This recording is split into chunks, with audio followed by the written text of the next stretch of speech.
Ranking de différentes formes de consommer de la nicotine. On y va? Go. Cigarette classique. Ben, c'est 1 mg de nicotine qui est absorbé au cerveau. La pipe. La pipe, on est plus ou moins au même dosage, on peut avoir un peu plus parce qu'on met plus de tabac. En termes de toxicité, parce que c'est pas la nicotine qui est toxique, hein, c'est la fumée, c'est qu'on va garder en fait avec la pipe la fumée beaucoup plus en bouche, Oui. et donc vous aurez des risques de cancer buccaux et oreils plus importants qu'avec la cigarette combustible, parce que vous gardez la fumée en bouche, mais en termes de nicotine, on est sur le même tour.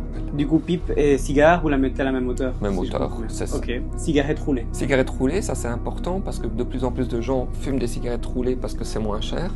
Oui. Il faut savoir que quand on fume une cigarette roulée en termes de nicotine, on a 3 mg de nicotine. Il faut bien se rendre compte qu'un fumeur qui fume 10 cigarettes toutes faites, il a 10 mg de nicotine, 10 cigarettes roulées, 30 mg de nicotine. Et donc on risque d'être plus dépendant avec des cigarettes roulées alors qu'on fume la même quantité. Puis la cigarette électrique. Cigarette électronique, ben nicotine, ça dépend le dosage qu'on met dedans, vous avez compris, on peut démarrer à 1 mg.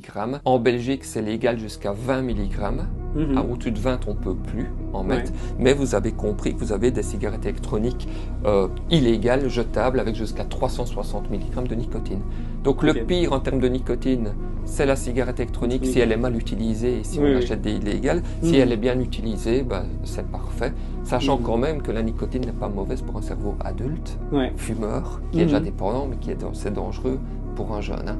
La chicha. La chicha, oui, très bien. La chicha, en fait, ça, il faut savoir qu'une consommation de 20 minutes de chicha, pour faire simple, ça correspond à la consommation de 20 cigarettes. Donc ça correspond à 20 mg de nicotine au cerveau, mais ça correspond aussi à une quantité de fumée donc énorme de 20 cigarettes, donc plein de CO, plein de goudron, donc c'est très très nocif au niveau cancer, etc.